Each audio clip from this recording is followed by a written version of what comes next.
मौजूदा मंत्रिमंडल की बात कर ले तो सही सारे मंत्री जो है वो उनके समर्थक हैं। ऐसे में 2 पावर सेंटर्स के साथ सरकार को, शासन को चलाना, पार्टी को चलाना 2028 के चुनाव के हिसाब से बहुत खतरनाक हो सकता है। इसलिए अभी भी हम ये कह रहे हैं कि लगातार कोशिश रहेगी पार्टी शीर्ष नेतृत्व की, वो किसी तरह से सिद्धरामैया को मनाएं और राज्यसभा यहां से लेकर जाएं। अगर वो राज्यसभा नहीं जाते हैं तो फिर वो क्या चाहते हैं? राज्य में उनकी क्या भूमिका वो चाहते हैं, या वो अपने बेटे के लिए भूमिका चाहते हैं? देखिए, ये ऑफर बहुत खुले तरह से दिया गया है, बिना शर्त के दिया गया है। सिद्धरामैया को ये साफ साफ कहा गया है कि अगर वो किसी के लिए भी, उनके बेटे के साथ साथ किसी भी अपने जो नजदीकी मंत्री विधायक हैं उनके लिए भी कुछ चाहते हैं तो उसकी जो है सुनवाई हाईकमान करेगा, उसे फुलफिल भी किया जाएगा। लेकिन सिद्धरामैया ने बहुत साफ तरीके से ये कह दिया है कि उनका कोई नेशनल पॉलिटिक्स में एम्बिशन नहीं है। तो ऐसे में अगर वो बेंगलुरु में रहते हैं, हालांकि वो भी एक एमएलए बनकर रह जाएंगे अगर वो मुख्यमंत्री नहीं रहेंगे तो, लेकिन उसके बाद भी उनकी जो पकड़ है राजनीति में, जिस तरह से सोशल इंजीनियरिंग के मास्टर वो कहे जाते हैं, हमने ये पहले भी देखा है। जब येडियुरप्पा के कार्यकाल में उन्हें कुछ दिन के लिए यहां पर बिठाकर रखा गया था तो हम ये देखते थे कि जितने भी मंत्री जो सदानंद गौड़ा की कैबिनेट में बने थे वो सबसे पहले येडियुरप्पा के घर जाते थे, वहां पर उन्हें गुड मॉर्निंग कहते थे, चाय पीते थे, उसके बाद फिर वो सदानंद गौड़ा के पास जाते। तो क्या ऐसी हालत कांग्रेस यहां पर उसको देख पाएगी? क्या ऐसे शासन और मंत्रिमंडल के साथ मतलब ये तो वैसे हो जाएगा कि डीके शिव कुमार मुख्यमंत्री तो बन जाएंगे लेकिन सीएम विदाउट पावर वाली स्थिति ना हो जाए, और ऐसी अनकंफर्टेबल सिचुएशन में राहुल गांधी तो नहीं रखना चाहेंगे पार्टी को। इसलिए विजयलक्ष्मी, पार्टी हाईकमांड क्या कर रहा है इस वक्त? कैसे सिद्धरामैया को मनाने की तैयारी हो रही है? देखिए, पार्टी हाईकमान ने, हालांकि जब पिछली मीटिंग हुई थी तो दो टूक राहुल गांधी ने खुद उन्हें कहा था कि ऑफर जो है वो ये है कि आप राज्यसभा आ जाइए, हम आपके लिए 2029 में एक बड़ा रोल कांग्रेस के भीतर देखते हैं। और एक फॉर्मूला ये भी था कि आप लीडर ऑफ ऑपोजिशन, उनको राज्यसभा में कांग्रेस पार्टी बनाने का ऑफर।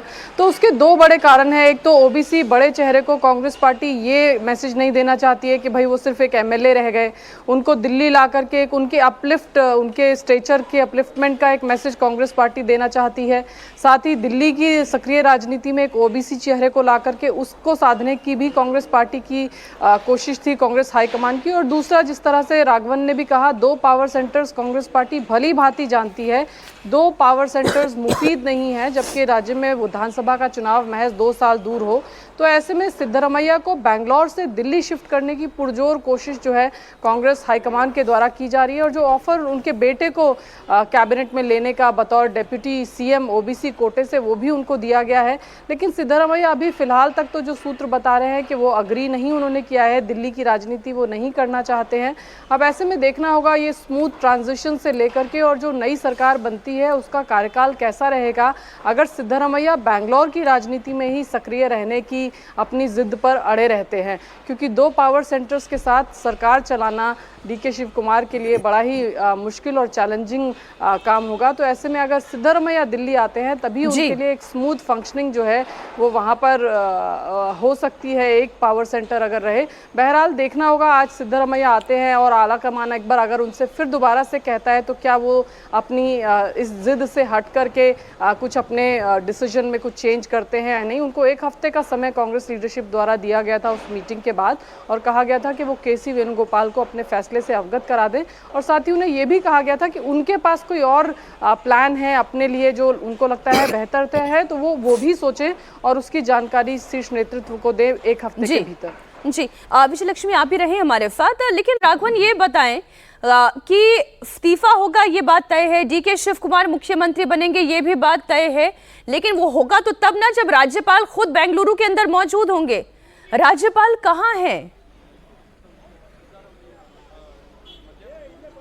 देखिए, कल रात को 8 बजे तक राजभवन के सोर्सेस हमें ये बता रहे थे कि 2 स्लॉट जो हैं अवेलेबल थे मीटिंग के लिए, जो सीएम ऑफिस की तरफ से मांगा गया था। पहला स्लॉट 10:30 बजे सुबह का था, उसके बाद दोपहर का स्लॉट 3 बजे का था। 2 अवेलेबिलिटी के साथ जब ये कहा गया कि ब्रेकफास्ट मीटिंग में देरी हो सकती है तो फिर 3 बजे का टाइम जो है वो तय किया गया था। उसके बाद तकरीबन रात 11:30 बजे ये सूचना आई कि राज्यपाल को कोई बहुत जरूरी काम आ गया है, वो मुंबई के रास्ते इंदौर पहुंच रहे हैं, और हमने देखा कि वो इंदौर पहुंच भी गए हैं। इसमें एक बड़ी बात बात यह भी है मीनाक्षी कि अभी तक जो राजभवन के सोर्सेस हैं वो हमें कह रहे हैं कि राज्यपाल का कोई रिटर्न टिकट अभी तक नहीं लिया गया है। मतलब वो आज तो कम से कम बेंगलुरु नहीं लौट रहे हैं, ये तो आप मानकर चलिए। तो ऐसे में क्या होगा, सीएम सोर्सेस ऑफिस के सोर्सेस हमें ये कह रहे हैं कि भले राज्यपाल वहां पर नहीं हो, हम गवर्नर ऑफिस तक इस्तीफा पहुंचा देंगे, लेकिन एक्सेप्टेंस के लिए राज्यपाल का होना बहुत जरूरी है। ऐसे में लगता है कि ये मामला और 2-3 दिन खिंच सकता है। और ऐसी अगर सूरत हाल रहा और जिस तरह से सिद्धरामैया चाहते हैं कि वो राहुल गांधी से अपॉइंटमेंट लेकर उनके साथ मुलाकात करें, तो हम देखेंगे कि वो शाम तक यहां से दिल्ली भी चले जाएं। जब तक गवर्नर नहीं लौटते तब तक वो दिल्ली में रहें और अपनी जो